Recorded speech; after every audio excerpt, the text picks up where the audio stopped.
أن يقولوا آمنا وهم لا يفتنون۔ الف لام میم حروف مقطعات میں سے ہے۔ ان کے بارے میں مفسرین کرام نے لکھا ہے کہ اللہ اور اللہ کے نبی صلی اللہ تعالیٰ علیہ وسلم کے درمیان کی یہ پوشیدہ گفتگو ہے کہ اس کو اللہ کے نبی صلی اللہ تعالیٰ علیہ وسلم کے علاوہ کوئی نہیں جانتا ہے۔ ان کا مطلب کیا ہے؟ فرمایا احسب الناس ان يتركوا ان يقولوا آمنا وهم لا يفتنون، یہ اللہ تبارک و تعالیٰ نے ایمان والوں کے لیے نازل فرمائی ہیں، ان ایمان والوں کے لیے جو کفار کی تکلیفوں کو دیکھ کر کے گھبرا جاتے تھے، کیونکہ جب شروع میں ایمان لایا کرتے تھے، آپ نے تمام واقعات سنے اور پڑھے ہیں کہ ایمان میں جو داخل ہوتا تھا کافر اس کو ستایا کرتے تھے، مارتے تھے، اور جتنی ان سے تکلیف ہو سکتی تھی وہ اتنی تکلیف دیا کرتے تھے۔ تو اسی کو اللہ تبارک و تعالیٰ نے فرمایا احسب الناس، کہ کیا لوگ یہ سمجھتے ہیں، یہ گمان کرتے ہیں، ان یترکوا، کہ صرف ان کو چھوڑ دیا جائے گا، ان یقولوا آمنا، یہ کہنے پر کہ ہم ایمان لے آئے ہیں۔ یعنی اگر کوئی آدمی یہ کہہ دے کہ ہم ایمان لے آئے ہیں تو اس کا مطلب وہ چھوٹ جائے گا۔ فرمایا وَهُمْ لَا يُفْتَنُونَ، کہا کہ وہ آزمایا جائے گا، کہا کہ صرف یہ کہنے پر چھوڑ دیا نہیں جائے گا۔ وَهُمْ لَا يُفْتَنُونَ، کہا کہ وہ آزمایا نہیں جائے گا، مطلب یہ ہے کہ اس کو آزمایا جائے گا کہ وہ اپنے وعدے میں، اپنے قول میں سچا ہے کہ نہیں۔ کیونکہ جس نے لا الہ الا اللہ محمد رسول اللہ پڑھا ہے، اس نے یہ اقرار کیا ہے کہ میرا صرف اور صرف بھروسہ، میرا سہارا میرا رب ہے، میرے رب کے علاوہ کوئی سہارا نہیں ہے۔ اب اس کو دیکھا جائے گا، پرکھا جائے گا کہ اپنے اس قول میں کتنا سچا ہے، کہ رب پر بھروسہ کرتا ہے یا دنیا پر بھروسہ کرتا ہے۔ اب اللہ تبارک و تعالیٰ فرماتے ہیں احسب الناس ان يتركوا ان يقولوا آمنا وهم لا يفتنون، کہ کیا لوگ یہ گمان کرتے ہیں کہ ان کو صرف یہ کہنے پر چھوڑ دیا جائے گا کہ ہم ایمان لے آئے ہیں، جبکہ وہ آزمائے نہیں جائیں گے۔ یعنی ان کو اللہ تبارک و تعالیٰ پرکھے گا، آزمائے گا، تب اللہ تبارک و تعالیٰ ان کو آگے کی سیڑھی پار کرائے گا۔ اس آدمی پر حالات آ جائے ایمان کی وجہ سے، آج تو کاروبار کرنا مشکل ہے، لوگ کبھی کبھی آ کر کے مسئلہ پوچھ لیتے ہیں کہ جھوٹ کے بغیر تو کاروبار ہی نہیں ہوتا، تو کاروبار کیسے کریں، جھوٹ نہیں بولیں گے تو کاروبار نہیں ہوگا۔ یہ کہنے والا اللہ اکبر، اس کو سوچنا چاہیے کہ میں کہہ کیا رہا ہوں۔ اس کو سوچنے سے پہلے، چونکہ اللہ کے نبی صلی اللہ تعالیٰ علیہ وسلم نے کاروبار کر کے دکھایا ہے، اور آپ یہ نہیں کہہ سکتے کہ کاروبار جو کرے گا وہ جھوٹ بولے گا، تو اس کا مطلب آپ اللہ کے نبی صلی اللہ تعالیٰ علیہ وسلم پر نعوذ باللہ تہمت لگا رہے ہیں۔ تو اللہ کے نبی صلی اللہ تعالیٰ علیہ وسلم نے سچ بول رہا۔ پریشانی ہوگی، آج کے حالات کے اعتبار سے پریشانی ہو سکتی ہے، لیکن پھر اللہ تبارک و تعالیٰ اس پریشانی کے بعد جو راستے کھولیں گے، پھر جو اس کی مدد ہوگی، پھر جو اللہ تبارک و تعالیٰ اس کو کاروبار اٹھائے گا، پھر وہ اس کی سوچ سے اوپر ہوگا۔ اس لیے ہمیں چاہیے کہ ایمان کی وجہ سے اگر کوئی حالات آتے ہیں تو ہمیں چاہیے کہ اللہ تبارک و تعالیٰ ہمیں پرکھ رہا ہے، مطلب یہ ہے کہ اللہ تبارک و تعالیٰ نے ہمیں اپنا بندہ مان لیا ہے، اللہ تبارک و تعالیٰ نے ایمان والی فہرست میں ہمارا نام لکھ دیا ہے۔ اگر ایمان کی وجہ سے ہمارے اوپر کوئی آزمائش آتی ہے تو فرمایا وَلَقَدْ فَتَنَّا الَّذِينَ مِن قَبْلِهِمْ، کہ ہم نے ان سے پہلے بھی آزمایا ہے۔ فَلَيَعْلَمَنَّ اللَّهُ الَّذِينَ صَدَقُوا، اور فرمایا کہ اللہ تبارک و تعالیٰ جان لیں گے کون سچا ہے، وَلَيَعْلَمَنَّ الْكَاذِبِينَ، اور اللہ تبارک و تعالیٰ جان لیں گے کہ کون جھوٹا ہے۔ یعنی ایمان کون حقیقت میں لایا ہے اور کون صرف زبان سے کہہ رہا ہے، کہ یہ آزمانے کے بعد اللہ تبارک و تعالیٰ جان لے گا کہ ہمارا ایمان حقیقی ہے یا ہمارا ایمان صرف دکھاوے کا ہے۔ فرمایا احسب الذین یعملون السیئات ان یسبقونا، فرمایا کیا یہ برائی کرنے والے لوگ سمجھتے ہیں ان یسبقونا کہ ہم ان کو ایسے چھوڑ دیں گے؟ جو آدمی گناہ کرتا ہے تو اللہ تبارک و تعالیٰ فرماتے ہیں کیا وہ یہ سمجھتا ہے کہ ہم اس کو ایسے چھوڑ دیں گے وہ بچ جائے گا؟ ساء ما یحکمون، تاکہ وہ بہت برا فیصلہ کر رہا ہے، وہ اپنے اوپر ظلم کر رہا ہے گناہ کر کے، کہ وہ بچ نہیں سکتا ہے، کہ دنیا میں بھی اس گناہ کی سزا بھگتے گا اور آخرت میں بھی سزا بھگتے گا۔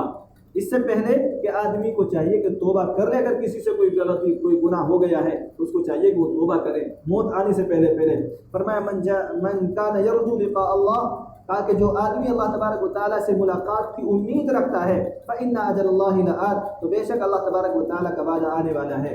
جو آدمی یہ سمجھتا ہے کہ میں یہ زندگی دی ہے، اس کے مرنے کے بعد اللہ تبارک و تعالیٰ کے دربار میں کھڑا ہوں گا، اللہ تبارک و تعالیٰ کے سامنے پیشی ہوگی، مجھے اللہ تبارک و تعالیٰ کے سوالوں کا جواب دینا ہے، تو اس کو یاد رہے کہ بہت جلد اللہ تبارک و تعالیٰ کا وعدہ آنے والا ہے۔ یعنی وہ یہ نہ سمجھے کہ کتنا زمانہ مجھے ایسے گزارنا پڑے گا، بلکہ بہت قریب ہے کہ اللہ تبارک و تعالیٰ کا کیا ہوا وعدہ اس کے سامنے آئے گا۔ وَهُوَ السَّمِيعُ الْعَلِيمُ، اللہ تبارک و تعالیٰ سننے والا بھی ہے، جاننے والا بھی ہے۔ فرمایا وَمَنْ جَاهَدَ فَإِنَّمَا يُجَاهِدُ لِنَفْسِهِ، کہا کہ جو آدمی مجاہدہ کرتا ہے، کوشش کرتا ہے، کہا کہ وہ صرف کوشش اپنے لیے کرتا ہے۔ جو آدمی مجاہدہ کرتا ہے، تکلیف اٹھاتا ہے دین کی گرمیوں میں کھڑے ہو کر کے سب لگا کر کے نماز پڑھتا ہے، پتہ چلا پسینے کی وجہ سے بدبو بھی آ رہی ہے، سردی میں وضو بھی کرتا ہے، گرمی میں کسی کا گھر دور ہے تو وہاں سے چل کے دھوپ میں آتا ہے، جو بھی تکلیف دین کے لیے اٹھاتا ہے، کہا کہ وہ اللہ تبارک و تعالیٰ پر احسان نہیں کر رہا ہے، وہ اپنے لیے تکلیف اٹھا رہا ہے، اس کی تکلیف کا اسے فائدہ ہے، اللہ تبارک و تعالیٰ کو اس کے عمل کی ضرورت نہیں، اس کی تکلیف کی ضرورت نہیں۔ کہ ان اللہ لغنی عن العالمین، کہ بے شک اللہ تبارک و تعالیٰ دنیا والوں سے بے نیاز ہے، اللہ تبارک و تعالیٰ کو دنیا والوں کے عمل کی، دنیا والوں کی ضرورت نہیں ہے۔ ہم جو بھی عمل کرتے ہیں وہ اپنی ذات کے لیے کر رہے ہیں، تو اس لیے بشاشت کے ساتھ کریں، اللہ تبارک و تعالیٰ پر کوئی احسان نہیں کر رہے ہیں کہ اگر کوئی آدمی زکوٰۃ دے رہا ہے تو اللہ تبارک و تعالیٰ پر کوئی احسان کر رہا ہے، اللہ تبارک و تعالیٰ کا شکر ادا کرنا چاہیے کہ دینے والا بنایا، لینے والا نہیں بنایا۔ کہ اللہ لغنی عن العالمین، کہ بے شک اللہ تبارک و تعالیٰ دنیا والوں سے بے نیاز ہیں۔ کہ والذین آمنوا وعملوا الصالحات، کا جو آدمی ایمان لے آئے اور نیک عمل کرے، لنکفرن عنہم سیئاتہم، کا کہ ہم ان سے ان کے گناہوں کو مٹا دیں گے، ختم کر دیں گے۔ ایمان لانے کے بعد، ایمان لانے سے پہلے جتنے بھی گناہ ہیں وہ سب معاف ہو جاتے ہیں۔ اس لیے اللہ کے نبی صلی اللہ تعالیٰ علیہ وسلم نے بہت شاندار ایک جملہ فرمایا، جددوا ایمانکم، کہ اپنے ایمان کو تازہ کرتے رہا کرو۔ کلمہ طیبہ کو کثرت سے پڑھنا چاہیے۔ کلمہ طیبہ کی تاثیر یہ ہے کہ اس سے کو پڑھنے کے بعد اگر اخلاص کے ساتھ پڑھ لیں تو اس سے پہلے کیے ہوئے تمام گناہ کو اللہ تبارک و تعالیٰ معاف کر دیتا ہے۔ تو فرمایا لنکفرن عنہم سیئاتہم، تاکہ ہم مٹا دیں گے ان سے ان کے گناہوں کو، ولنجزینہم، اور ہم ان کو احسن الذین کانوا یعملون، کا ان کے عمل کا بہترین بدلہ عطا فرمائیں۔ جو آدمی ایمان لانے کے بعد عمل صالح کرے گا تاکہ اس کے گناہوں کو اس سے مٹا دیا جائے گا اور اس کو بہترین، اس کے عمل کا بہترین بدلہ اس کو دیا جائے گا۔ وَوَصَّيْنَا الْإِنسَانَ بِوَالِدَيْهِ حُسْنًا، فرمایا کہ ہم نے وصیت کی ہے انسان کو۔ وصیت کس کو کہتے ہیں؟